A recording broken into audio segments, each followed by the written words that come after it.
तो complex number की अगर बात करें तो फर्स्ट थिंग तो आप ये क्लियर हो लीजिए कि जो आप 11th में कॉम्प्लेक्स नंबर पढ़ते हो वो पूरे कॉम्प्लेक्स नंबर का अप्रॉक्स 40% ही पढ़ते हो, तो आपको उसके आगे भी चीजें पढ़नी होगी। जैसे कॉम्प्लेक्स नंबर में एक तो बेसिक थ्योरम बेस्ड क्वेश्चन होते हैं,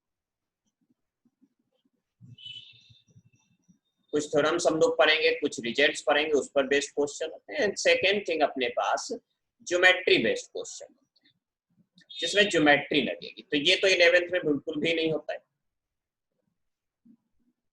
बेस्ड क्वेश्चन। अब ये जो क्वेश्चन होते हैं आपके पास थ्योरम बेस्ड, ये एवरेज क्वेश्चंस होते हैं, बहुत टफ क्वेश्चंस इसमें नहीं होते।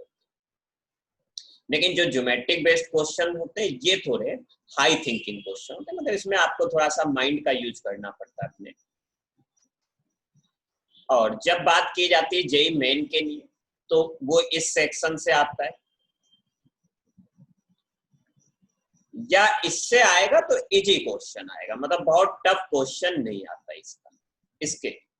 लेकिन जब बात एडवांस की होती है तो एडवांस में मेनली क्या होता है, इसका ही पोर्शन आता है आपके पास।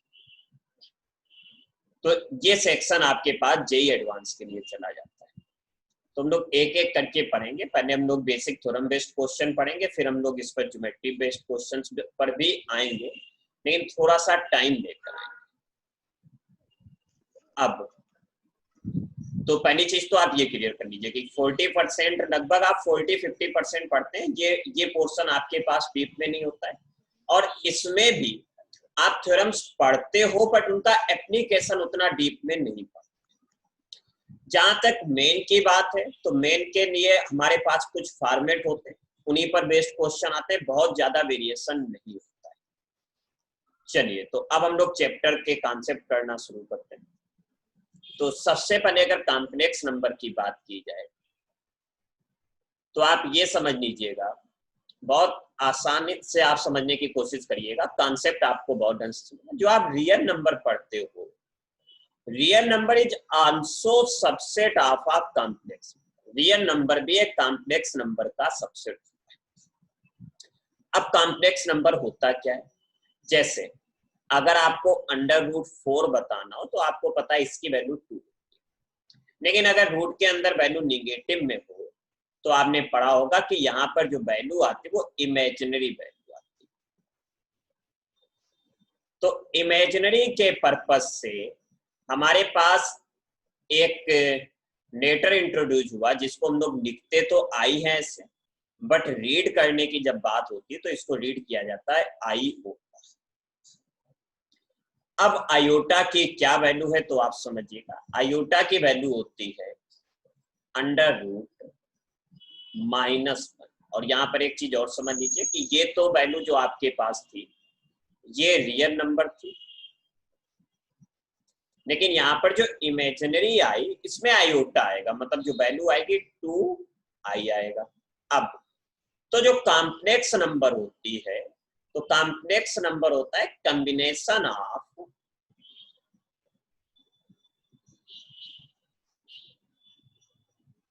रियल नंबर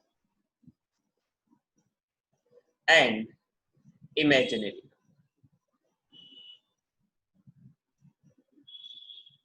इमेजिनरी नंबर तो कॉम्प्लेक्स नंबर जो z होती है, z को हम लोग लिखते हैं x + iota, where x is a real number.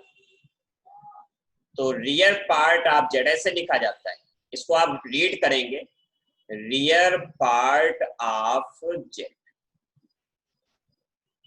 तो this equal to x and real part of imaginary part of z, just 1 minute, imaginary part of z जिसको आप रीड करेंगे ऐसे इमेजिनरी पार्ट ऑफ z, ये होता है y। i को हटा दोगे आप y बोलोगे, आयोटा तो रिप्रेजेंट कर रहा है कि इमेजिनरी पार्ट, तो इसको रीड आप करोगे आयोटा से। अब आप ये ध्यान रखिए कि आयोटा की वैल्यू होती है √-1। इसका जब हम स्क्वायर करते हैं अब यहाँ पर जो अभी हम आयोटा का कॉन्सेप्ट बताएं, इस पर जेई मेन में बेस्ट क्वेश्चन आ सकता है। आए हुए क्वेश्चन है -1 आयोटा की पावर 3 करते हैं तो वैल्यू आती है, आपको पता है आयोटा स्क्वायर इंटू आयोटा, तो आयोटा स्क्वायर होता है आपके पास -1 और आयोटा आयोटा। जब आयोटा की पावर आप 4 करते हो तो आयोटा स्क्वायर का स्क्वायर -1 का स्क्वायर कितना आएगा, 1 आएगा। अब द्विवेदी बेटा देखिएगा, अब इसके बाद आयोटा टू दी पावर 5 तो आपको क्या मिलेगा, iota to the power 4 into iota, मतलब आयोटा आएगा। Next time iota to the power 6 तो आपको मिलेगा iota to the power 4 into iota square equal to iota square. Iota to the power 7 then you get iota to the power 4 into iota to the power 3 which is equal to iota to the power 3. Iota to the power 8 equivalent to iota to the power 4 into iota to the power 4. तो ये बेटा कितना आ जाएगा, iota to the power 4 या इनकी value भी आप बता सकते हैं। तो यहां से देखिए क्या रिजल्ट आए। पहला रिजल्ट जो आपको याद रखना है, आयोटा टू दी पावर, अगर आपके पास 4k प्लस r टाइप का है तो आप उससे डायरेक्ट वैल्यू लिखेंगे iota to the power r। इसको हम दूसरे टर्म में आपको बताने की कोशिश कर रहे हैं। कहीं पर भी iota to the power n है अगर, तो आप लिखेंगे iota to the power, remainder आएगा केवल, और वो कब, जब n डिवाइडेड बाई 4, n को 4 से डिवाइड करने पर जो रिमाइंडर आएगा केवल वही आप लिखेंगे। इस पर मैं एक दो आपको क्वेश्चन भी करा देता हूं, जस्ट एक मिनट। तो एग्जांपल इस पर देखिएगा, जैसे आपको iota to the power 99 plus iota to the power 101 बता, तो ये 99 में आप डिवाइड करिएगा 4 से, तो रिमाइंडर आपको कितना मिलेगा, आयोटा टू दी पावर 3, मतलब 3 आएगा रिमाइंडर। आप देख सकते हैं 99 को जब आप 4 से डिवाइड करेंगे तो 2 टाइम्स, तो यहाँ 8 आएगा, ये 1 आया, 9 ऊपर से आया, फिर 4 टाइम्स जाएगा तो 16 है, रिमाइंडर बचा 3। तो इस पार्ट को मिरेज कर रहे, रिमाइंडर आपको समझ में आ गया 3। तो यहाँ iota to the power 3, when 101 को 4 से डिवाइड करेंगे तो रिमाइंडर बचेगा 1, तो iota to the power 1। Iota to the power 3 की वैल्यू होती है -1, sorry minus iota plus iota, cancel होकर ये वैल्यू कितनी आ जाएगी, 0। इसी तरीके से कोई भी वैल्यू आपको लिखी हो 1948 plus iota to the power 287, तो आप डिवाइड करेंगे 4 से। जब इसको डिवाइड करेंगे तो 16 3 जाएगा, 32 4 बना, 32 2 बचेगा, पूरा डिवाइड हो जाएगा, तो रिमाइंडर 0, तो मतलब वैल्यू 1 प्लस इसको डिवाइड करोगे तो 7, यहाँ 3 बचेगा, तो आयोटा टू दी पावर 3, तो फाइनल आंसर आ जाएगा 1 माइनस आयोटा। तो पहले ही चीज आपको रिजल्ट याद हो गया होगा, तो फर्स्ट रिजल्ट तो आप ये याद रखें। अब सेकेंड की बात अगर करें तो सेकेंड रिजल्ट आप याद रखेंगे कि आयोटा में कोई भी 4 कंजुगेटिव पावर्स का sum, iota to the power r, iota to the power r plus 1 और iota to the power r plus 2 and iota to the power r plus 3, यानी कि 4 कंजुगेटिव पावर्स का सम हमेशा बेटा कितना होता है, 0 होता है। इसको आप यहाँ पर देख भी सकते हैं। जैसे यहाँ पर देखिए आयोटा स्क्वायर, आयोटा की पावर 3, आयोटा 4 अगर आप ऐड करें तो ये आयोटा की पावर 3 से कैंसिल, -1 इस 1 से, वैल्यू 0। अगर आप इसको और इसको भी चेक कर लें तो ये -1 ये कैंसिल, माइनस आयोटा से कैंसिल। तो यहाँ पर आप याद रखेंगे कि ये 4 कंजुगेटिव पावर्स का सम ऑलवेज 0। इसी टाइप से अगर रेसिप्रोकल में भी हो, अगर मान लीजिए कहीं पर रेसिप्रोकल्स में भी 4 कंजुगेटिव पावर्स ऐसे लिखी हो, कंजुगेटिव मतलब होता है क्रमागत लगातार, तो उनका सम भी आपके पास हमेशा कितना आएगा, 0।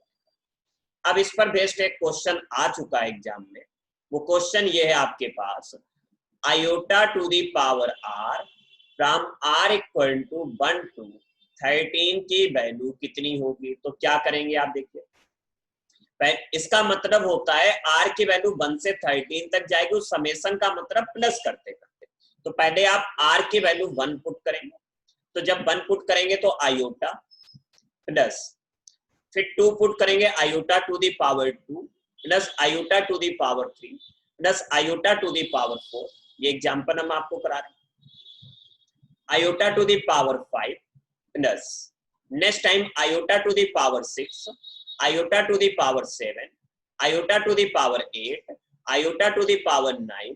अभी तो हम लिख रहे हैं, बाकी आपको जब प्रैक्टिस हो जाएगी तो लिखने की जरूरत नहीं पड़ेगी। Iota to the power 11, iota to the power 12 और finally iota to the power 3।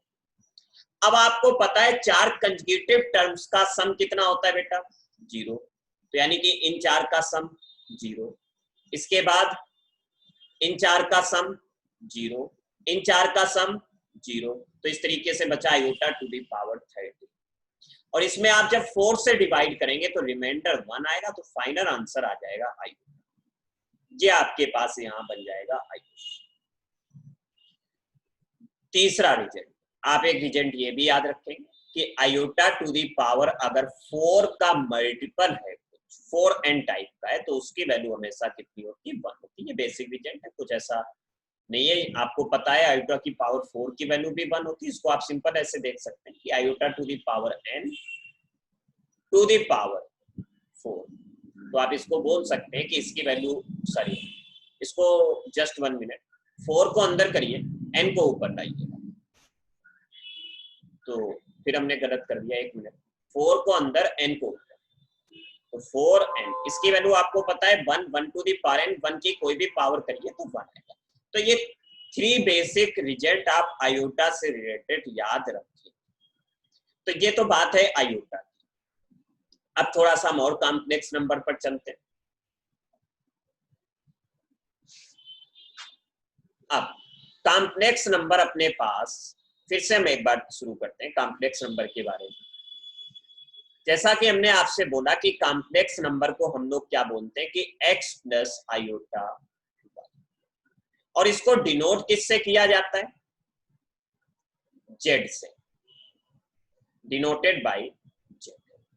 अब यहां पर कौन सी चीज क्या है? ये है डिनोटेड बाय z। यहां पर जो ये x होता है, ये होता है rear part, sorry rear part of z, z मतलब कम, और ये जो यहां पर है ये होता है इमेजिनरी पार्ट।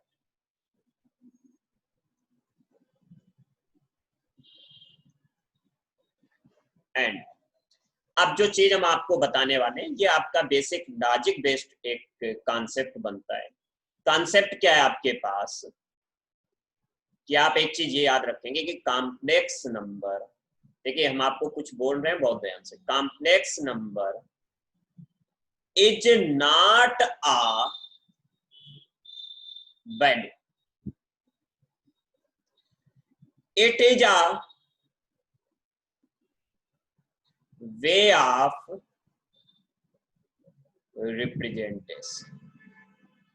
अब आप बहुत को लगेगा बहुत अजीब सी बात, रिप्रेजेंटेशन, आप कहेंगे जो नंबर होती वो रिप्रेजेंटेशन कैसे हो सकता है?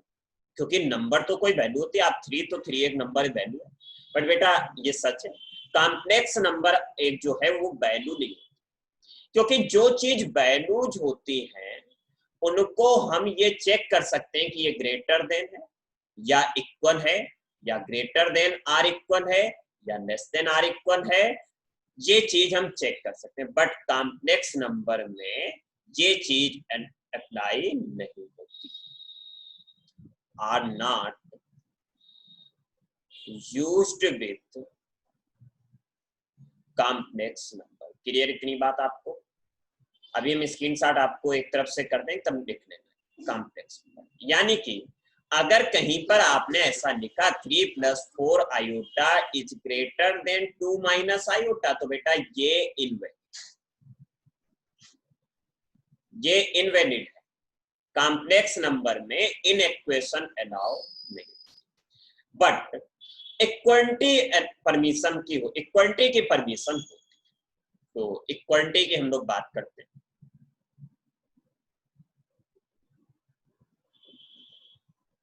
इक्वलिटी ऑफ कॉम्प्लेक्स, तो ध्यान रखेंगे कि वो परमिशन नहीं है, तो वो हमने आपको बता दी। कॉम्प्लेक्स, इफ एक complex number Z1 equal to x1 plus iota y1 and दूसरी कॉम्प्लेक्स नंबर Z2 है, this equal to x2 plus iota y are equals. Equals का मतलब Z1 इक्वल Z2 अगर आप बोलना चाहते हैं, देन इक्वल मतलब आप ऐसे लगा सकते हैं दिस इक्वल। देन आपको पता होना चाहिए आपके पास real part of Z1 equal होना चाहिए रियल पार्ट ऑफ Z2, जिसका मतलब क्या है कि x1 x2 के बराबर हो and imaginary part of Z1 also should be equal to imaginary part of Z2, मतलब y1 y2 के इक्वल। तो दो कॉम्प्लेक्स नंबर अगर इक्वल हैं तो उनके रियल पार्ट रियल के बराबर एंड इमेजिनरी इमेजिनरी के बराबर। तो देखिएगा ध्यान से, एक क्वेश्चन हम लेते हैं कि find value of x and y if 2x plus x minus y iota के साथ, this equal to 4 plus 3 iota. तो बेटा दोनों नंबर इक्वल बोलेंगे तो इसका मतलब रियल पार्ट रियल के इक्वल। इस साइड आपको रियल पार्ट ये दिखाई दे रहा है और इस साइड रियल पार्ट आपको ये, तो इसका मतलब 2x equal to 4, that implies x equal to, and second thing imaginary part imaginary के इक्वल, यानी कि ये इमेजिनरी है और ये इमेजिनरी है। तो x minus y equal to 3, then y can be written as x minus 3, put the value of x 2 minus 3 equal minus 1। तो बेटा इस तरीके से ये x और वैल्यू की x और y की वैल्यू लेकर आई। तो आई थिंक इक्वलिटी आप क्वेश्चन में कर लेंगे, कुछ नहीं है, रियल रियल के इक्वल एंड इमेजिनरी इमेजिनरी के इक्वल। अब जो कॉम्प्लेक्स नंबर आपने z equal x plus iota y अभी रीड की, अगर हम आपसे बोले कि z यानी कि कॉम्प्लेक्स नंबर इज, लिख देते हैं जरा एक मिनट जस्ट, कंडीशन हम आपके पास दो बनाने, दो रिजल्ट आप याद रखेंगे और ये कंडीशन हम आगे भी डिस्कस करेंगे जब हम आपको कॉन्जुगेट बताएंगे। तो कॉन्जुगेट पढ़ाते टाइम भी हम डिस्कस करेंगे कि ये चीज कैसे आएगी। देखिए, तो z is 1 minute, complex number is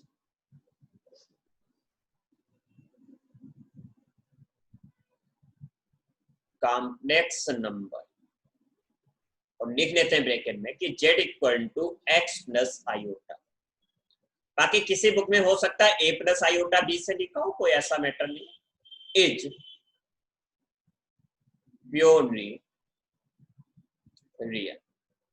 तो द्विवेदी बेटा आपसे हमारा क्वेश्चन है, अगर कोई कॉम्प्लेक्स नंबर प्योरली रियल है तो उसकी क्या वैल्यू 0 होनी चाहिए? कौन सा पार्ट 0 होना चाहिए? y imaginary. It means imaginary part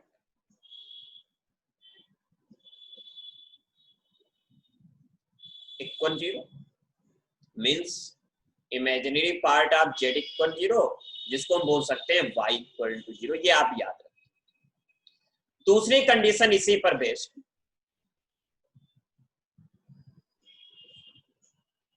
complex number is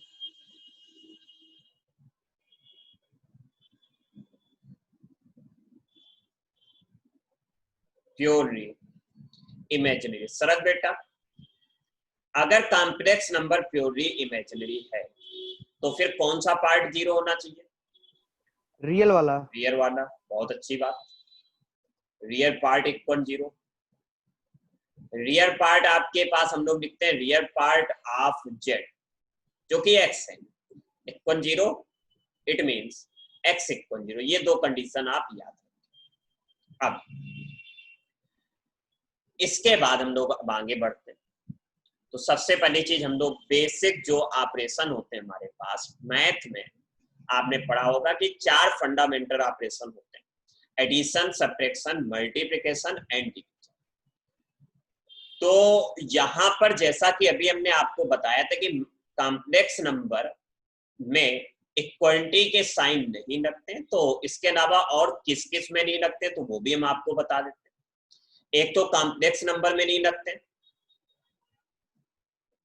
तुम यहां लिख दे रहे हैं also not used with.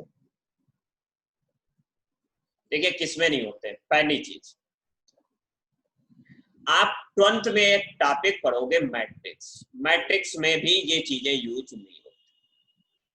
12th में ही एक टॉपिक पढ़ोगे वेक्टर, वेक्टर में भी ये चीज यूज नहीं होती। एंड 12th में ही नहीं, 9th से आप एक कोऑर्डिनेट ज्योमेट्री पढ़ते आ रहे हैं जिसमें पॉइंट होते हैं, तो पॉइंट में भी ये चीज यूज नहीं होती, पोजीशन होती। 2, 3 या पोजीशन, उसमें आप ग्रेटर देन लेस देन वगैरह यूज नहीं कर सकते। दूसरी चीज, मैट्रिक्स और वेक्टर में एडिशन होता है, सब्ट्रैक्शन होता है, मल्टीप्लिकेशन होता है, बट डिवीजन नहीं होता है। कॉम्प्लेक्स नंबर एक ऐसी चीज है जहां पर मल्टीप्लिकेशन भी होता है, डिवीजन भी होता है, एडिशन भी होता है और सब्ट्रैक्शन भी होता है। तो जैसे आप अल्टरनेटिंग करंट जब एसी पढ़ोगे तो वो वैसे तो जर्नी क्या होता है, करंट वगैरह को वेक्टर से रिप्रेजेंट कर लिया जाता है, लेकिन जब आपको डिवीजन की जरूरत पड़ती है तो आपको कॉम्प्लेक्स नंबर इंट्रोड्यूस किया जाता है। तो आप जब एसी पढ़ोगे, हायर एजुकेशन बीटेक वगैरह में पढ़ोगे तो फिजिक्स में भी आप कॉम्प्लेक्स नंबर पढ़ोगे, क्योंकि डायरेक्शन होती है जिसकी, उसको हम वेक्टर के फॉर्म में लिखते हैं, बट जब डिवीजन की जरूरत पड़ती है तो उसको हमें कॉम्प्लेक्स नंबर में कन्वर्ट करना पड़ता है। चलिए, तो कॉम्प्लेक्स नंबर एक ऐसी चीज है जहां पर एडिशन भी पॉसिबल है, सब्ट्रैक्शन भी पॉसिबल है और मल्टीप्लिकेशन भी पॉसिबल है एंड डिवीजन भी पॉसिबल है। तो उस पर आने से पहले कॉम्प्लेक्स नंबर का एक छोटा सा पार्ट हम लोग यहाँ पहले डिस्कस करते हैं और फिर हम वो चीजें आपको बताएंगे। तो सबसे पहले हम लोग देखेंगे conjugate of a complex, conjugate of a complex number। तो देखिए conjugate क्या होता है, तो होता ये आपके पास कि if z equal x plus iota y is a complex number, then z bar ऐसे लिखा जाता है, is conjugate complex number of its। इसके कॉम्प्लेक्स नंबर क्या होगी, कॉन्जुगेट कॉम्प्लेक्स नंबर क्या होगी, z। और होता क्या है, z बार इक्वल, जहां पर आयोटा होता है आयोटा की जगह पर माइनस आयोटा लिख दिया जाता है, तो x plus minus iota y। इसका मतलब क्या हुआ, आयोटा रिप्लेस्ड बाय जहां जहां पर भी होगा आयोटा माइनस है, तो ये चीज हो जाती है। बाकी कॉन्जुगेट की जो प्रॉपर्टीज होती है वो भी फर्दर डिस्कस करेंगे आगे, उसके पहले हम लोग कुछ चीजें पढ़कर चलेंगे, बट अभी आप इतना समझिए किसी कॉम्प्लेक्स नंबर का कॉन्जुगेट होता है। एक एग्जांपल के टाइप से, if z equal to 2 + 3i, तो यहां से आपको z बार आपको कितना मिलेगा, 2 - 3i होता है, जहां पर i होता है वो आपके पास माइनस होता है। z अगर आपके पास -4 आयोटा होता तो इसमें रियल नंबर है ही नहीं, प्योरली इमेजिनरी नंबर है, तो जेड बार आपके पास आयोटा की जगह माइनस आयोटा, तो माइनस माइनस प्लस हो जाएगा 4i, ये हो जाएगा। आई थिंक यहां तक आपको चीज क्लियर होगी। अभी कॉम्प्लेक्स नंबर का जो कॉन्जुगेट है, इस पर हमें प्रॉपर्टीज डिस्कस करनी, इसकी हमें ज्योमेट्री पर, मतलब कि अगर हम आर्गेंट फ्लेम की बात करें उस पर पोजीशन क्या होती है वो भी डिस्कस करेंगे, और किस टाइप से ज्योमेट्री हम अप्लाई करेंगे वो भी डिस्कस करेंगे। बट उसके पहले हम लोग कॉम्प्लेक्स नंबर में जो बेसिक अर्थमेटिक ऑपरेशन होते हैं उसकी बात करें। तो एडिशन ऑफ टू कॉम्प्लेक्स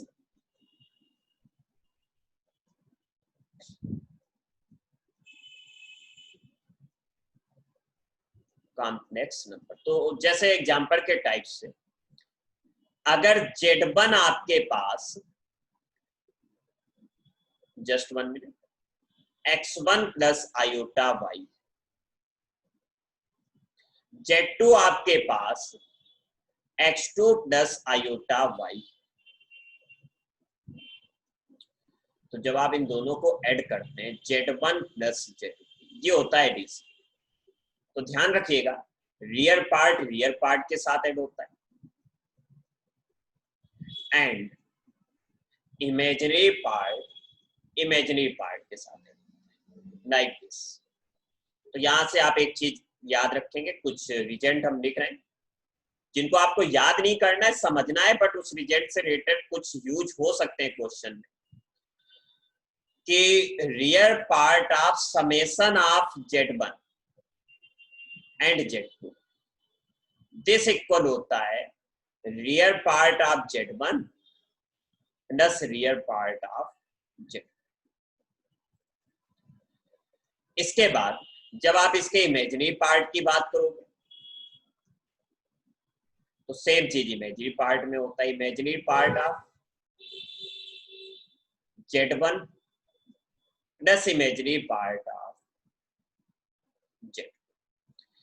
अब लेकिन इस एडिशन से जो दो प्रॉपर्टीज डिराइव होकर आएंगे वो आपको समझना है, बहुत इंपॉर्टेंट प्रॉपर्टीज। जस्ट 1, चलिए सिद्धि बेटा, अगर एक number Z x plus iota y है, चलिए इसको हम नेक्स्ट पेज पर करते हैं जिससे आप कंफ्यूज ना हो, क्योंकि इंपॉर्टेंट भी है। एक मिनट, जस्ट एक नंबर सिद्धि बेटा x प्लस आयोटा y, दूसरी नंबर Z बार x माइनस आयोटा y। इन दोनों को जब आपने ऐड किया Z प्लस Z बार, तो क्या आएगा, बताइए? 2x आएगा। Yes sir. 2x। तो अगर हम आपसे ये बोले, कंडीशन क्या याद करनी वो समझिएगा, if Z plus Z bar equal 0, तो इसका मतलब 2x इक्वल 0, इसका मतलब x इक्वल 0। तो कॉम्प्लेक्स नंबर में जब x 0 होगा तो वो कॉम्प्लेक्स नंबर कैसी बनेगी? Purely imaginary. बहुत अच्छी बात। तो आप याद रखेंगे, then Z is purely imaginary. तो जब हमसे बोला जाया करेगा क्वेश्चन में कि Z इज प्योरली इमेजिनरी, तो हम कंडीशन लगाया करेंगे Z plus Z bar equal 0। इस कंडीशन को आप याद रखें। अब एडिशन की बात हो गई, अभी हम एग्जाम्पल भी डिस्कस कर लेंगे। सब्ट्रैक्शन,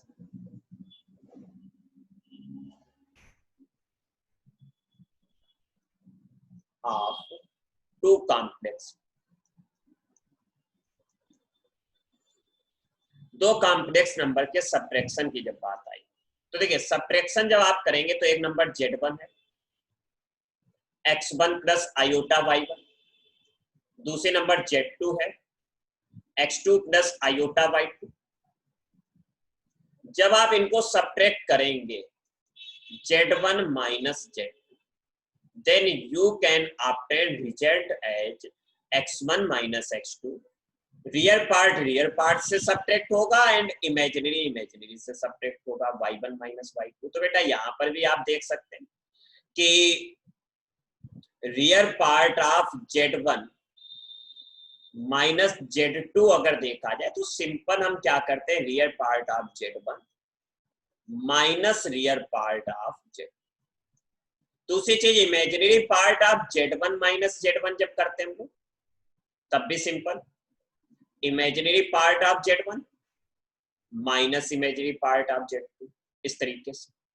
अब फिर से एक चीज, अगर Z आपके पास x प्लस आयोटा y है तो आपको पता है Z बार क्या बनेगा, x माइनस आयोटा y बनेगा। Yes, now when you subtract Z bar from Z, then result आपके पास आएगा 2 आयोटा y। अब हम आपसे बोले if Z minus Z bar equal 0, तो Z minus Z bar equal 0 यानी कि 2 iota y equal 0। It means y equal 0, जब y 0 होगा then Z is purely real number.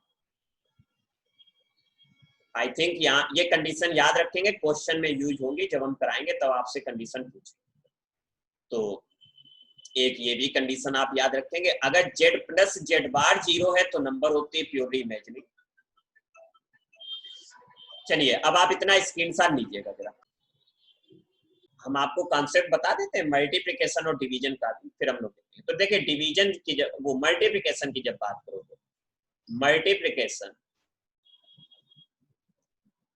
आप टू कॉम्प्लेक्स,